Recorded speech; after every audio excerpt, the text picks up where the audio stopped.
नेताजी का हुआ अपमान तो फिर छोटी बहू अपर्णा का ठनक गया माथा। राजू दास को निशाने पर लिया और कह दिया कुछ ऐसा कि बीजेपी भी सन्न रह गई। सिर्फ अपर्णा यादव ही नहीं बल्कि ओपी राजभर को भी आ गया गुस्सा और राजू दास की बातों को सिरे से नकारते हुए नेताजी के सम्मान में कह दी ये बड़ी बात। अब तो राजू दास के खिलाफ खुद बीजेपी के नेता ही और साथी हो गए खड़े। टिप्पणी करके बहुत बुरे फंस गए राजू दास।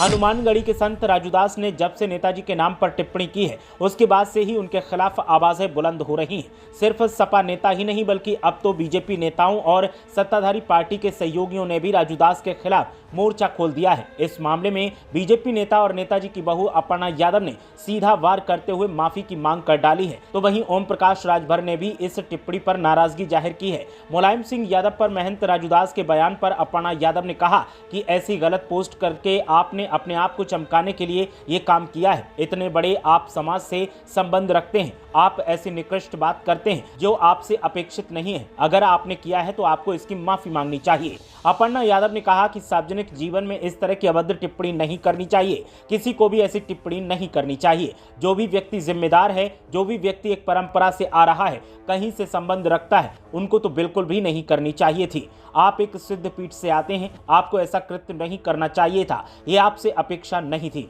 अगर कृत्य किया है तो आप माफी मांगे। वहीं इस मामले पर ओपी राजभर ने भी जमकर निशाना साधा है और साफ शब्दों में नेताजी के सियासी योगदान की तारीफ करते हुए कहा कि उन्होंने प्रदेश के मुख्यमंत्री के तौर पर बहुत अच्छा काम किया है। तो वहीं उन्होंने रक्षा मंत्री के तौर पर भी बेहतरीन काम किया है। लेकिन उनके खिलाफ अगर कोई ऐसा बोलता है तो ये बेहद गलत बात है। आपको बता दें कि अपर्णा यादव मिल्कीपुर उपचुनाव के लिए प्रचार करने पहुंची। अपर्णा यादव ने इस दौरान लोगों से ज्यादा वोट करने की अपील की और कहा कि यादव तो हमेशा से सनातनी रहा है, वो आज सनातनी नहीं हुआ है। तो मुझे लगता है कि लोगों को स्वतंत्रता है और वो कहीं ना कहीं तो वोट करेंगे। मेरी सभी से अपील है कि मिल्कीपुर की जनता वोट करने जरूर आए। ये एक ऐसा चुनाव है जिसे हम धर्म यज्ञ के तौर पर देखें तो मुझे लगता है कि हमारा वोट परसेंट भी बढ़ेगा। बीजेपी नेता ने इस दौरान महाकुंभ की तैयारियों की तारीफ की और कहा कि ये हमारे लिए बहुत सौभाग्य की बात है। 25 जनवरी को महिला आयोग की टीम भी महाकुंभ में जाएगी और सनातन धर्म को आज देश विदेश में भी स्वीकार किया जा रहा है। लोग इससे जुड़ने के लिए रामनगरी